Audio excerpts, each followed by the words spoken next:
오늘 송년주일입니다. 한 해의 이 마지막을 참 어려운 때인데 하나님의 은혜로 가정과 우리 교회를 지켜주신 그 은혜에 참 감사하고 영광을 돌립니다. 어제가 크리스마스였는데 교회력으로 성탄절은 성탄절 하루가 아니고요, 주연절 전까지입니다. 주연절이라는 것은 예수님이 당신을 세상의 공생애로 사역으로 드러내셨다 해서 주연절인데 1월 6일이거든요. 그래서 보통 1월 6일 전까지를 성탄의 절기로 지킵니다. 지금도 여전히 우리가 성탄 절기를 지나가고 있다 하는 것이죠. 그래서 오늘 말씀도 사람으로 오신 예수님, 성육신, 인카네이션의 의미를 다시 한번 상고하고자 합니다. 초대교회는 예수님의 신성을 잘 믿으려고 하지 않았습니다. 뭘 그 예수란 사람이 무리를 걸었겠어. 그 목수 아들이 문둥병을 살리고 죽었다고 살았다고? 아이, 거짓말. 신성을 믿지 않는 것이죠. 그런데 오늘날 반대로 현대교회는요, 예수님의 인성을 의심합니다. 신성 믿지 않는 사람은 별로 없어요. 주님 마땅히 그렇게 하셨을 것이라고 믿어요. 그러나 예수님이 이 땅에 사람의 몸을 입고 오셨다는 것에 참된 의미, 그 사람의 몸을 입고 오신 주님의 참된 그 삶에 대한 이해를 참 많이 간과하고 있다 하는 겁니다. 작년 10월에 우리 교회에서 가을 부흥사경회를 했거든요. 그때 네 분이 오셨고 마지막 날, 셋째 날, 넷째 날 우리 그 박병호 목사님이란 분이 균형이라는 제목으로 셋째 날 설교를 하셨어요. 그분이 현대교회가 인성과 신성의 균형 잡힌 신앙을 가져야 건강한데 사실은 현대교회가 인성에 관한, 예수님의 인성에 관한 이해가 너무 없다 그러면서 당신이 체험담을 하나를 얘기해 주셨어요. 어느 날 아침에 조금 늦게 쉬면서 일어났는데 마침 TV를 딱 켰는데 예수님에 관한 영화를 한 편 하더라. 그래서 그분이 큰 맛동산을 뜯어놓고 그걸 먹으면서 그러면서 그 영화 본 얘기를 하셨는데 우리 찬양대에 그때 있었던 분들도 있죠. 한번 손 한번 들어보세요. 그러니까 이렇게 보니까 많지는 않으시네요. 그래서 제가 그때 그 얘기가 너무 특별했어요. 그래서 그 영화를 목사님들과 같이 좀 찾았거든요. 못 찾았어요. 그래서 오늘 그냥 제가 설명으로 그때 받았던 은혜를 좀 나눠드리려고 그러는데, 처음 목사님 하셨던 얘기가 영화 안에 첫 장면이 어두침침한 새벽에 한 어부가 그물을 싣고 있는 거예요. 아주 맥없는 표정으로. 누구예요? 베드로죠. 누가복음 5장이 설정인 겁니다. 그런데 그때 저기서 안드레가 동생이 막 뛰어오더니 형, 베드로, 내가 메시아를 만났어 그러는 거야. 어디서 메시아를 만나요? 여기 와 계셔. 그리고 여기 있는데 예수님이 갈릴리 호수에 와 계셔요. 카메라가 짠 옮겨서 그분을 클로즈업 하는데 그때 예수님이 그 영화 안에서 뭘 하고 계셨는가 기억나요? 그때 예수님이 그 영화 안에서요, 물수제비를 던지고 계셨어요. 근데 그 강사님이 키도 작고 몸도 이렇게 왜소해요. 근데 그분이 아주 모션을 너무 잘하더라고. 이래갖고 던지는 걸 뒤에서 이렇게 던지는데 너무 웃긴 거예요. 왜 웃겨요? 예수님이 물수제비를 갈릴리 호수에서 던졌다고? 이게 한 번도 생각하지 않았는데 어색하고 낯설고. 근데 그분이 그런 얘기를 해요. 여러분 중에 특별히 남자 중에 물수제비 안 던지신 분 손 한번 들어보라고. 아무도 없는 거예요. 왜 그러면 30대의 남자 예수님이 물수제비를 갈릴리에 살면서 던지지 않았다고 생각하느냐고. 가만 보니까 그 말이 맞아요. 예수님도 얼마든지 물수제비를 던져 보셨을 거예요.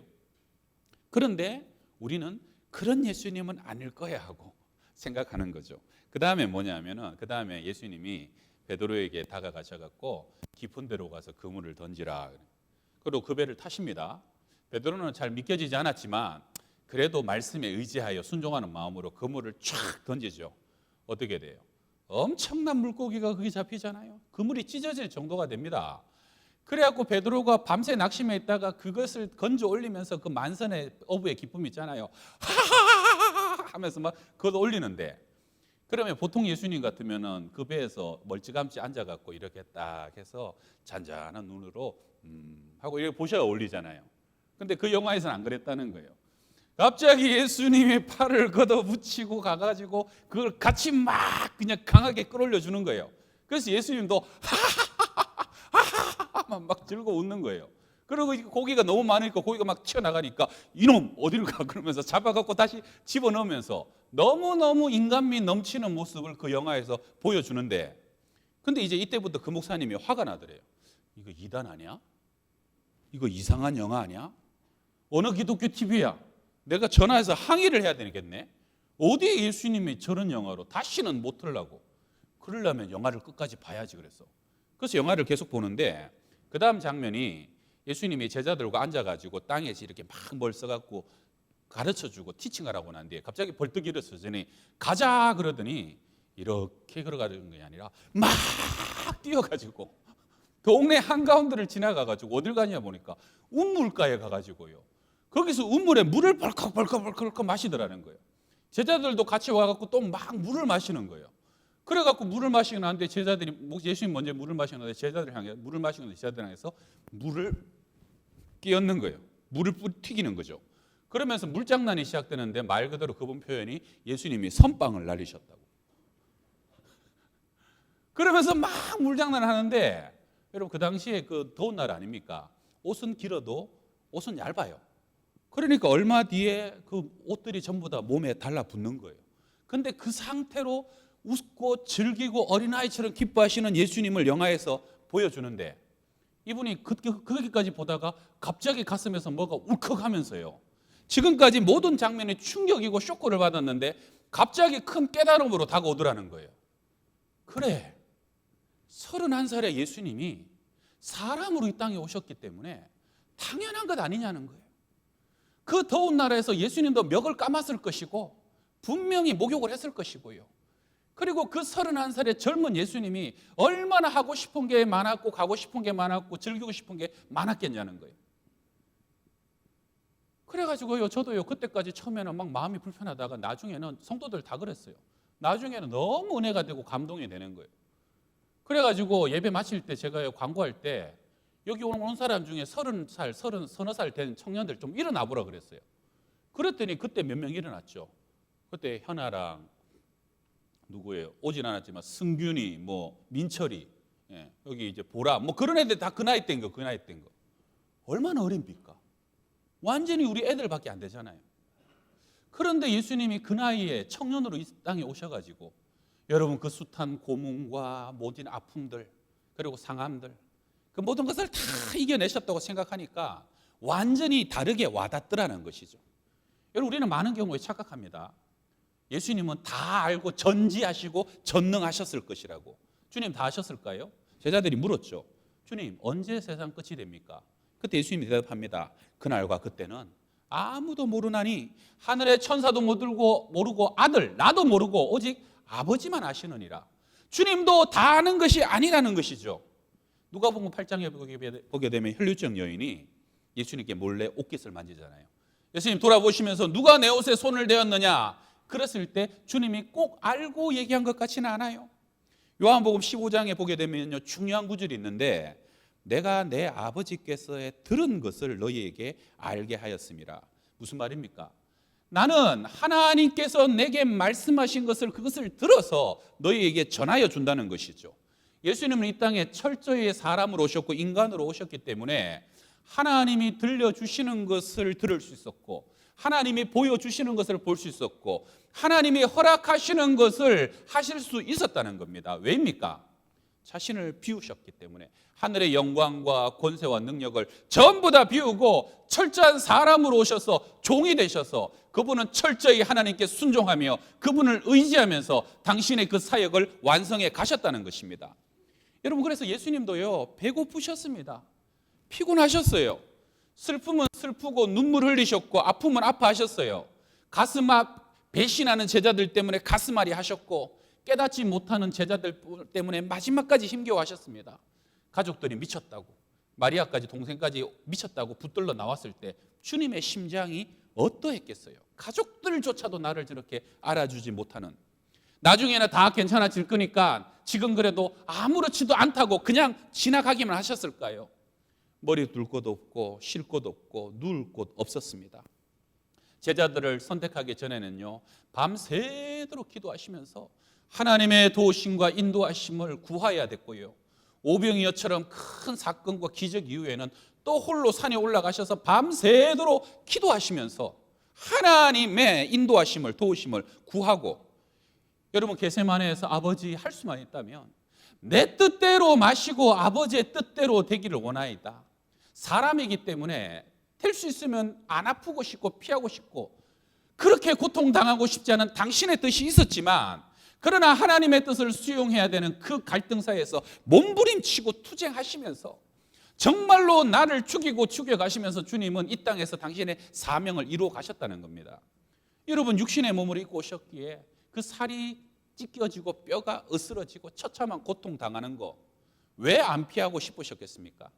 하나님의 진노와 온 인류의 죄가요 그 가나리 몸에 쏟아져 들어갈 때 하늘도 깜깜해지면서 온 세상이요 하나님마저 그분을 외면하고 단절하고 버리시면서 엘리 라바 사박다니, 하나님 왜 나를 버리시나이까 할 때, 여러분 그때 예수님은 정말로 사람으로 인간으로 철저히 버림 받으셨고 바로 그것을 아셨기 때문에 할 수만 있다면 이 잔을 옮겨달라고 몸부림치며 땀방울에 핏방울이 되도록 기도하실 수밖에 없었다는 겁니다.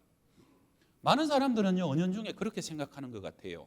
아무리 고통스럽고 저주스러운 십자가라도 하나님이셨으니까 덜 아프셨을 거 아니냐, 하나님이니까 찢겨져도 부러져도 못 박히고 채찍질 당해도 별거 아니지 않았느냐, 아마 그렇게 고통스럽지 않았을지도 모른다라고. 그렇지 않다는 거예요. 제가요 한 20년 조금 덜 되긴 했는데 미얀마의 청년들과 한 열이틀 정도 단기 선교를 갔던 때가 있었어요. 한 선교사님이 거기에 큰 저택을 사가지고 2층에는 사택, 도서관하고 1층에는 신학생들 기숙사, 교실, 그리고 훈련을 시키는 거예요. 미얀마는 인구 5명의 절이 하나 있을 정도로 엄청난 불교 국가입니다. 그래서 뭐 예수 믿고 신학생 된다고 집을 나가면 그다음에 완전히 그냥 쫓겨나는 거예요. 그러다 보니까 전국에서 추천받아서 쫓겨나온 신학생들 한 40명 모아놓고요, 먹이고 입히고 공부시키고 그리고 훈련시키는 거예요. 아주 세게 훈련을 시켜요.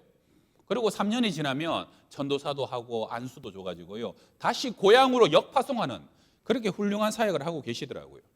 한 일주일쯤 지나고 신학생들과 좀 안면도 트고, 그래갖고 제가요 한 번은 얘기하지 않고 신학생들 밥 먹고 있는 기숙사를 그냥 한번 잠깐 들렀어요. 마치 10시쯤 밥을 먹고 있더만요. 이 찌그러진 큰 냄비를 걸어놓고 거기에 감자국도 끓이고 그리고 알랑미자에 날리는 쌀 그것도 밥을 지어가지고 저보고 너 먹어보라고 접시를 하나 주는데, 아유 접시가 이렇게 막 깨끗하긴 한데 이게 얼룩이 뭐 얼룩덜룩 해가지고 하여튼 거기다가 이 쌀 올리고 샐러드 야채 올려갖고 드레싱 하는데 뭐 저랑 입에 안 맞아요. 싱거운 것 같기도 하고, 그리고 감자국 올리고 거기다 감자국을 조금 붓고 쌀 위에 올리고 그래갖고 그냥 이렇게 퍼먹는 거예요. 저는 이제 비유가 그렇게 나쁘진 않지만 저는 다 먹지는 못하겠더라고요. 근데 그 신학생들이 얼마나 맛있게 먹어요. 그렇게 한참 먹고 나더니 제가 앉아 있으니까 이 건장한 친구 한 둘이가 제 옆에 오더니 이런저런 얘기를 하다가 가만히 보니까 불평을 얘기해요. 본인들이 얼마 전까지만 해도 한 작년까지만 해도 세 끼를 먹었다는 거예요. 세 끼를. 그래가지고 먹고 지낼만 했는데 선교사님이 얼마 전부터 두 끼밖에 안 준대요. 그래서 10시에 한 끼, 오후 4시에 한 끼를 먹는데 9시, 10시쯤에 잠을 자는데 배가 고파서 잠이 안 온다는 거예요. 여러분 혹시 배고프면 잠 못 자는 분 계시죠? 우리 집에도 그런 여자애 하나 있어요. 배가 고파서 잠을 못 자고 배가 고파서 잠에서 깨는 애가 있어요. 여러분 배가 고파서 잠 못 자는 사람은 진짜 잠자기 어려워요. 제가 그 말 들으니까 마음이 짠하더라고요. 그래서 제가 목사님 만난 김에 좀 조심스럽게, 목사님 배가 고파서 잠을 못 잔다는데 혹시 세 끼를 주면 안 됩니까? 그랬더니 그 선교사님이 목사님 내려가 보고 오셨나 보군요. 예, 참 그렇죠. 그러면서 사정 얘기를 하는 거예요. 그게 무슨 얘기냐면은 본인도 얼마 전까지 세 끼를 다 주고 식단도 지금보다 더 풍성하게 줬대요. 그래서 참 잘 먹고 지낸다 할 정도로. 그래갖고 3년을 훈련시켜갖고 선교사들을 이제 고향으로 막 파송을 했는데 생각지 못한 일이 생긴 거예요. 이 친구들이 그렇게 3년을 파송하고 가가지고 고향 가가지고 적응을 못해요. 왜냐하면 미얀마가 그때만 해도 보통 사람은 한 끼 먹는 사람이 많았고 좀 잘 먹는다 싶은 사람은 두 끼 먹고 살면 괜찮았대요. 세 끼 먹는 사람은 진짜 부자들밖에 없었다는 거예요. 그리고 오늘 목사님이 먹었던 그 식단도 이 나라의 평균보다는 훨씬 나은 식단이라는 거예요. 근데 그렇게 3년을 먹고 훈련시켰더니 자기들이 고향인데 3년간 주님 훈련받아서 고향 가서 교회를 세우고 하나님의 뜻을 그 민족 그 고향에 복음화를 시키겠다고 달려갔는데 막상 고향에 갔더니 옛날에 쓰던 화장실을 못 들어가겠더라는 거예요. 옛날에 먹던 거 그대로 주는데 정말로 비위가 안 맞아서 그걸 못 먹겠다라는 거예요. 평생을 살던 집인데 그 집에서 나는 냄새가 3년 뒤에 얼마나 역한지 누워서 있을 수가 없어가지고 태반 넘는 신학생들이요 다시 양곤에 와서 공장에 들어가서 공장에서 지내더라는 거예요. 가슴이 얼마나 찢어지는지.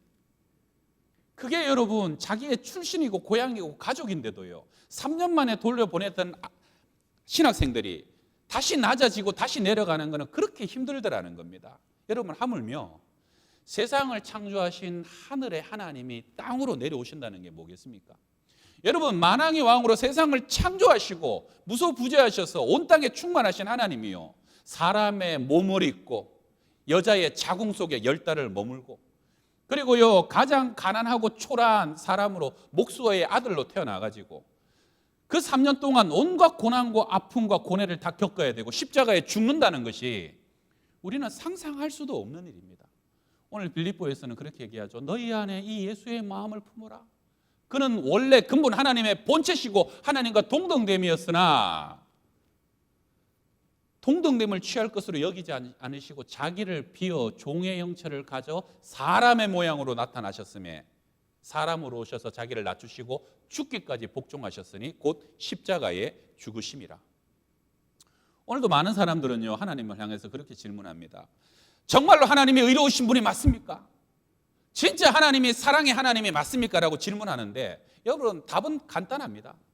사람으로 오신 예수 그리스도를 보라는 거예요. 이 땅 가운데 가장 낮은 곳에 친히 내려오신 하나님을 보라는 것이죠. 어떻게 사람 사랑하지 않는데 사람이 되실 수 있다는 거죠. 여러분 강아지 기르시는 분들 강아지를 너무너무 사랑하지만 내가 개가 될 수는 없는 겁니다. 사람이 개가 되는 것이 쉽겠어요? 하나님이 사람이 되는 것이 쉽겠어요? 여러분 전성에 의하면요 예수님은 10대 때 소년 가장이 되셨어요. 예수님 12살 이후에 성경에 요셉이 없어요. 그리고 어느 문헌에도 요셉은 그 이후에 등장하지 않습니다. 요셉은 일찍 죽은 것 같아요. 그러다 보니까 예수님은 마리아를 봉양해야 됐고 동생들을 다 근사해야 됐습니다. 예수님의 직업은 목수죠. 목공소 차려놓고 손님을 맞이하는 게 아닙니다. 우리 몇십 년 전에 구두닦이처럼 연장통 하나 들고 다니면서요 일감을 구하러 다니는 거예요. 지붕 고칩니다. 문자 고쳐요. 수리해요. 고쳐요. 이러면서 온 동네 이 동네 저 동네 발품을 풀면서 그날 벌어 그날 먹고 살아가는 것이죠. 그러면서 예수님은 인생의 희로애락과 아픔과 눈물과 가난을 친히 체험하셔야 했고요. 그렇게 30년을 지내고 난 뒤에 공생애를 시작하셨고 난 뒤에는 어땠습니까? 여러분 수많은 종교 지도자들 권세 있고 힘 있는 사람들이 끝없이 목수 출신을 비방하고 멸시합니다. 네가 뭔데 무슨 권세로 네까지 이런 일을 하느냐라고.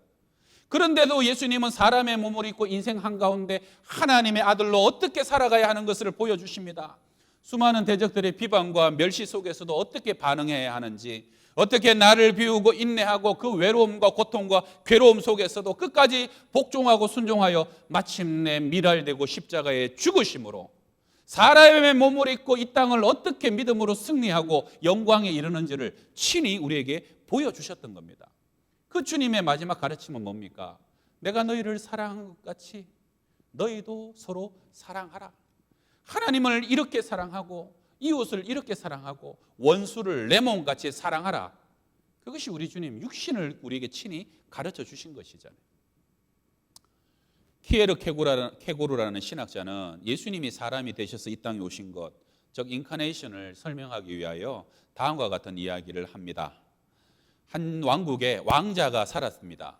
그 왕자가 어느 날 멋진 백마를 타고요 아버지가 통치하는 나라의 이모저모를 살피려고 순찰을 나갔는데 그러다가 참 작고 가난하고 초라한 마을에까지 들어가게 됐는데 그 동네 사람들은 참 더러운 옷에 신발도 신지 않고 살더랍니다.